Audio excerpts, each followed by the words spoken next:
Good afternoon to all. Welcome to today's session. Today we are going to discuss about hash functions, which are most important and used in all security and all encryption algorithms. So these are extremely useful and appear in almost all security applications. The hash function is a mathematical function which converts the numerical input value into compressed numeric value. So what is the meaning of that? See, hash function, we are saying it as a mathematical function.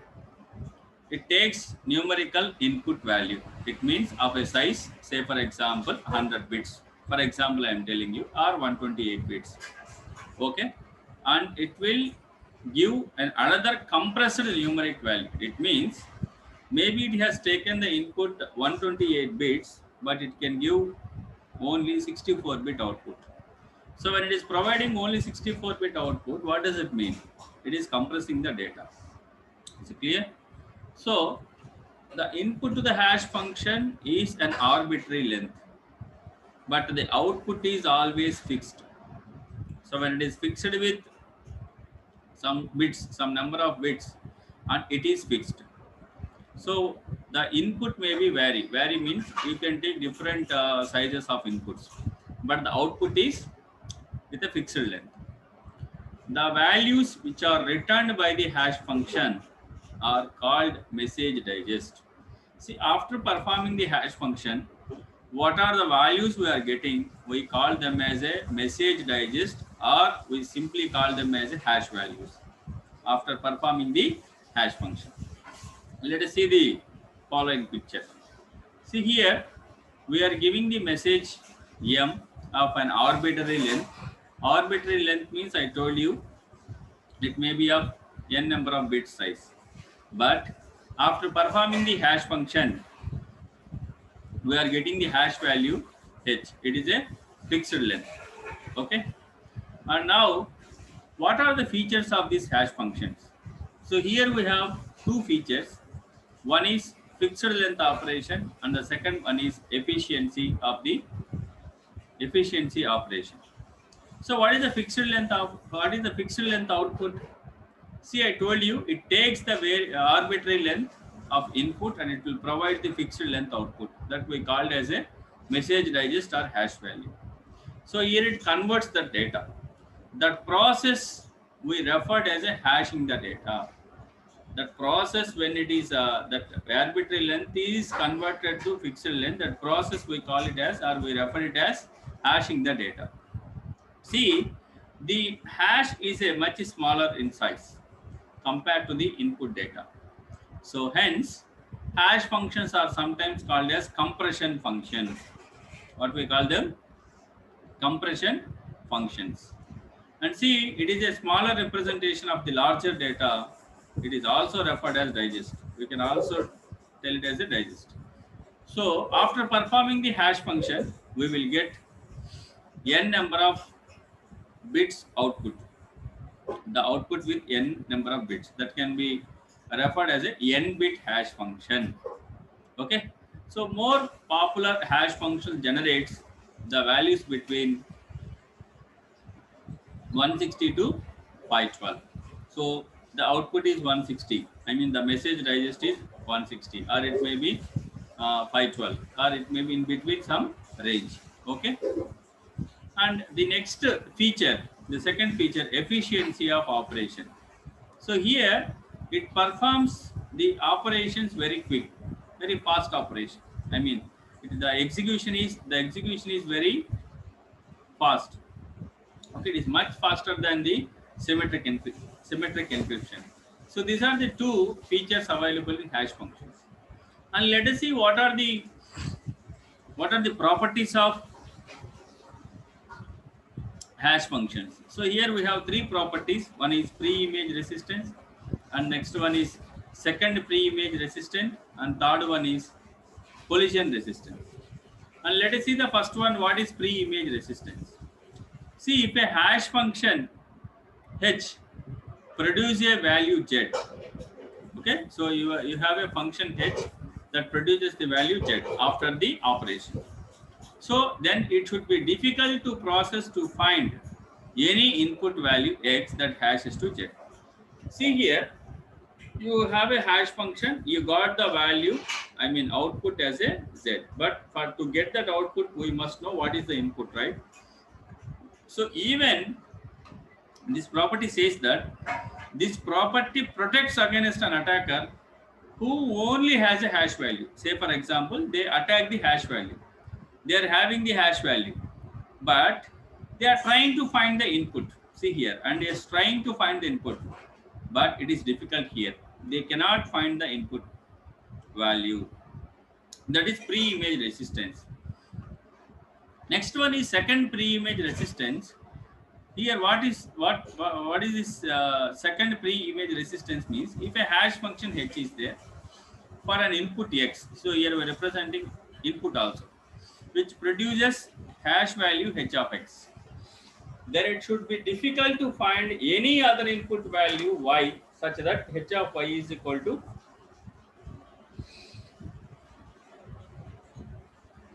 h of y is equal to h of x. So what is the meaning of this property? So this property of hash function which protects against an attacker who has an input value and its hash. Both are there. Input value is there and its hash is there. But and they wants to substitute different values as a legitimate value in place of original input value. What they are trying to do? They are trying to find the other input values. They are having the input value and its hash, but they are trying to find out the other input value. That is difficult here. They cannot do that. And third property is collision resistance. So what is a collision resistance? So for a hash function h, it is hard to find any two different inputs x and y. It cannot find two different inputs x and y such that when it is h of x equal to h of y. See, hash is a compressing function with a fixed hash length. It is possible for the hash function not to have collisions. So we can say that it is not to have collisions. This property of collision free only confirms that these collisions should be hard to find. So when it is assuring that not to have the collisions, so then we cannot find the collisions in the attackers cannot find anything here or with the different inputs, right? So this property makes it is very difficult for an attacker to find out two input values with the same hash. See, in the before one I have given h of y is equal to h of x. Hash is same, but there are two different input values that they cannot find. It is difficult to them. And here, if a hash function is collision resistant, then it is, if it is a collision resistant, then it is automatically second pre-image resistant. These are the properties of hash function. And then, so what is the design of hashing algorithm? See here, the design of hashing algorithm. There are two fixed size blocks of data. Two fixed size blocks of a data. See here, two fixed size data blocks. So here we are performing mathematical hash function which operates on that two fixed size. Okay, it gives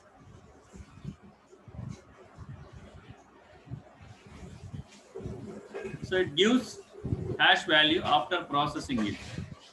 It gives the hash value after processing it. The size of each data block varies, depends on the algorithm. That may be in the typically the sizes are 128 bits to 512 bits.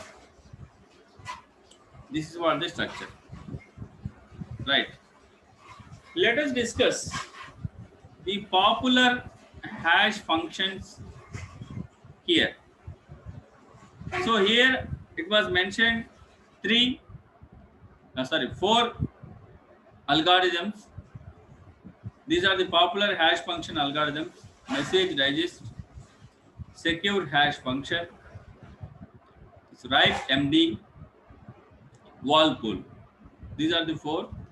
Just we discuss each one in detail now. The first one is message digest MD. See this message digest 5. So I have given it is a 5. There are some previous versions also there like MD4. So we are discussing about the message digest 5. Message digest algorithm.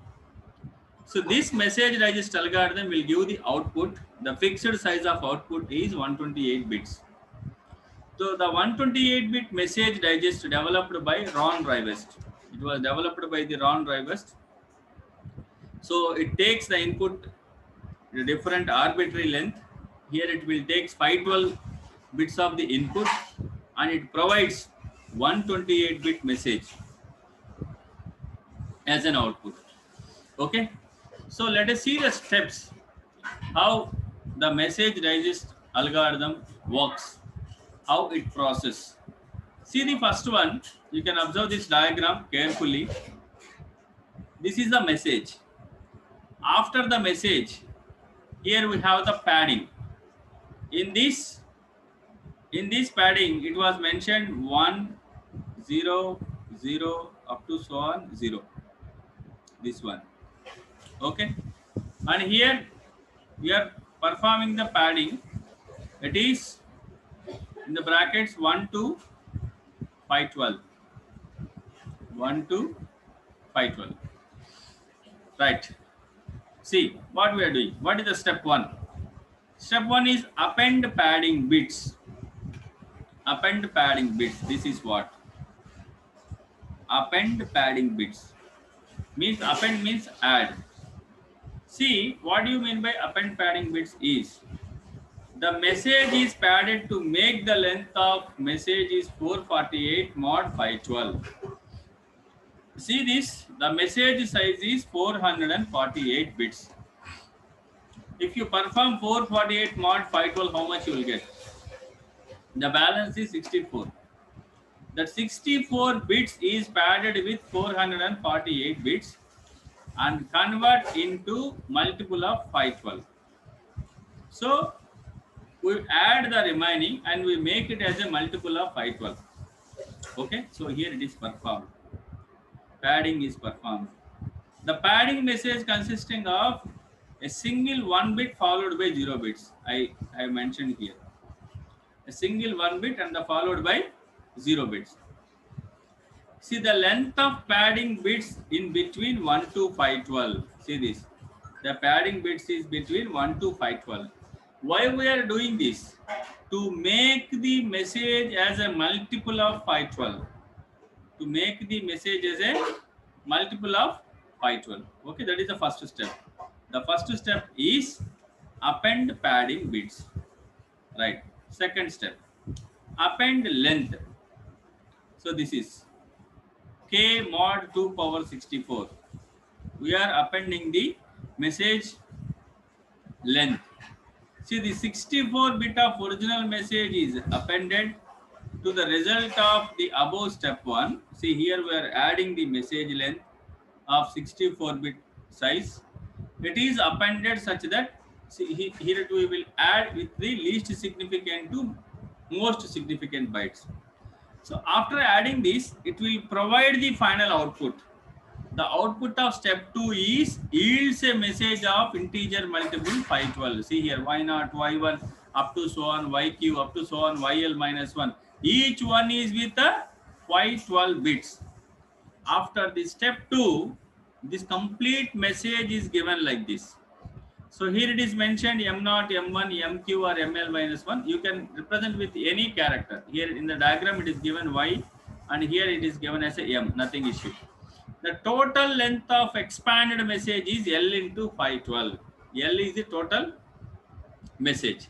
So how many you have to make them into multiple of 512? Means you have to make them 512 or you have to make them as a 1024 like that. Okay. Let us see. And see here you are giving this 512 input and you can see here IV, that is initial values. You are giving the initial values. With this 512 input you are performing the message digest hashing function here. After performing this one you will get an output of 128 bit. See, the output is fixed here, 128 bit. So here you are taking the 512 bit input, initial values of 128 bit. You are processing here with a HMD5. Then you will getting the 128 bit output. Again, you are processing the next block. So these are number of blocks, each block with a 512 bits, right? So the CV1, the chaining variable. CV is a chaining variable. So like that, we will connected to each block, and finally we will get the 128 bit output. Okay. So the first we appended the padding bits, and then we appended the message length. Step 2. In step 3, we will initialize some buffer, message digest buffer. So what is the purpose of this buffer? This buffer consists the intermediate values or the final output. It is used to store that. Okay. So the buffer size is, it is represented as a 432-bit registers. 432-bit registers, each one with a size 32-bit. Okay. PQRS. Say for example, in the diagram you can see PQRS. Each one with 32-bit. Okay. And then so it is given some values, zero, some P. So for P and Q and R and S, for each one it is given some values. Okay. So finally, how many bits? 32 into 4, 128 bits. It is 128 buffer. Okay. Right. It is used as an initial value. I have shown you the previous diagram, initial value 128, right, with an input 512. So that is what here. So here you have totally 4 rounds. 1, 2, 3, 4. Okay. So here it is the initial values. You are performing this, and again it will give the PQRS output, and those are given as a chaining variable values. These are given to the next round, next round, next round, like that. The final round, after performing the 4 rounds, the output is added with the initial values. You can see in the diagram. See the line. And these initial values are there, no? These initial values are added after the 4th round of the output to the PQRS. Okay. And then we will get the 128 final output. See the step 4. See here, the process message in 512-bit block. It consists of 4 rounds. I shown you just now. A processing edge. So these 4 rounds have the similar structure, but differ in primitive logical function, that is A, B, C, D, E. So you can observe. So here we are performing the B. It is functioning. The function is performing with a B, C, D, and that after performing the function, it is giving some output, and it is added with the A. And after that, this output is added with the MI. Some added with some MI, that is a message word added to this. And after that, there are some constant values which are added here. After that, we are performing the left shift. So this less than, this is left shift, circular left shift. I have shown you. The first positions will be moved and added at the back. So after performing the left shift, so here some addition is there with the B, and the final output is given to B. What is A? The D value is given to A. The B is given to C. The C is given to D. So like that, the swapping is performed, right? So each round takes, the input size is 512 block. It processes it and produces the 128-bit output. See the output of 4th round here. Output of 4th round is added to the first round CVQ to produce the CVQ plus 1, chaining variable Q plus 1. So this is the final one. So the final, after this is the output. See, I have performed all of this. I have told you, after processing all L512 bits or Y0, Y1, so on, YQ, YL, after performing all of these, the 128-bit message digest is produced as an output. This is the output. This is the output. Okay. And next one, secure hash functions. Right. Secure hash functions, SHA. Let us see. We will see the first introduction part of this secure hash algorithms. See, the secure hash algorithms, they also produce the different fixed output, and these are developed by National Institute of Standards and Technology, NIST. It is developed based on the MD4 algorithm. So there are different digest lengths. The SHA1, see here we have different SHA algorithms, SHA1, SHA256, SHA384, SHA512. What are these numbers? SHA1, it produced 160-bit output. It produced 256 output. It produced 384 bit. 384 means 384 bit output. SHA 512, it produces 512 bit output. Those are the numbers. So given a variable length, we are giving the different variable length of input. We are performing the function, hash function. So it is giving the output. Okay. So here the input, if the input is less than 2 power 64 bits, then we use the SHA1 mostly here. After that, it will perform and produces the output with a 160 bit, that is a message digest. See, this SHA1 is a secure one. We can use to find the message digest, or to find the two different messages to produce the same digest, same message digest.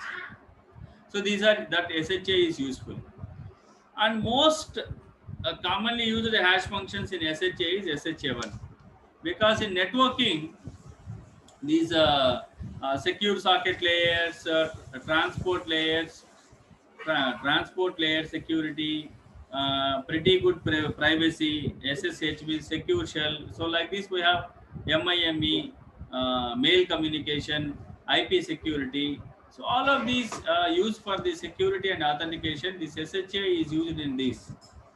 Okay. So what are the features of SHA1? So it takes the message of variable length, I told you. It is in bit string. So the length of the message we can say based on the number of bits. If it represents a 0, then the size is 0 bits. Then it means there is no bits. The purpose of message padding is, why we are doing this message padding is, just before also I told you, you can see here, to make the total length of padded message a multiple of 512. It means, you can see an example. If a message length is of 1000 bits, so a padded 24 bits to make the message into multiple of 512. 512 into 2, 1024. So like that, that is the purpose of we are padding the message. Why? Because we are making the input message into 512 blocks. Okay, right. So what is the working process of this secure hash algorithm? See here, we'll see the sequence of steps. The first step is padding. Just now I told you to make it into 512 bits. Second one is append length. See the length of the message, excluding the length of the padding, is now calculated and appended to the end of the padding of 64-bit block. At last we are adding this. Step 3, we divide the input into 512-bit blocks. Step 4, initialize the chaining variables. So I have shown you the before also. First we take the initial values. So what is the chaining variables here? A, B, C, D, E. Each of with 32 bits. 32 into 5. 1, 2, 3, 4, 5. 5 into 32. What you will get? Totally 160-bit length of message digest. See the work process here. The process is process block and output. So we are combining A to E chaining variables. We consider it as a single register. So now the current 512 bit, the 512 bit blocks are divided into 16 sub blocks. That is divided into 16 subblocks. Okay, it means 32 into 16, totally 512 bits. See, the SHA perform the 4 rounds, like I showed you in the previous algorithm. In each round, it takes the 512 bits, the register, and the constant k of t as an input. Okay, and then it performs the 4 rounds. In each round, it contains the 20 iterations, totally 4 rounds, 4 into 20, totally 80 iterations. See here, the logical function of a single SHA1 iterates looks like shown in the figure. So the iteration, the single iteration is given here. So what is, see, ABCDE equals to get the ABCDE, this one final output, we are performing E plus add of process P, E plus process P, okay, plus S power 5 of A. See, after this add process P, then you are getting the output. With this you are adding the S power 5 of A. What do you mean by S power 5? This is left shift of 5. We are moving the 5 positions here, so that is added, plus W of T. What is that? W of T. So this is an expanded message word of round T. See, you are expanding the message because it is not in a multiple of 512. And after that, you are adding that k of t. So this k is the some constant that we are adding at the last stage. So after all of this, the output is given to A. It is A, and then the B is, the A is B, B is C, C is D, D is E. Like that, we will get the final output. A, B, C, D, E equal to E plus process P plus S power 5 of A plus W of T plus K of T.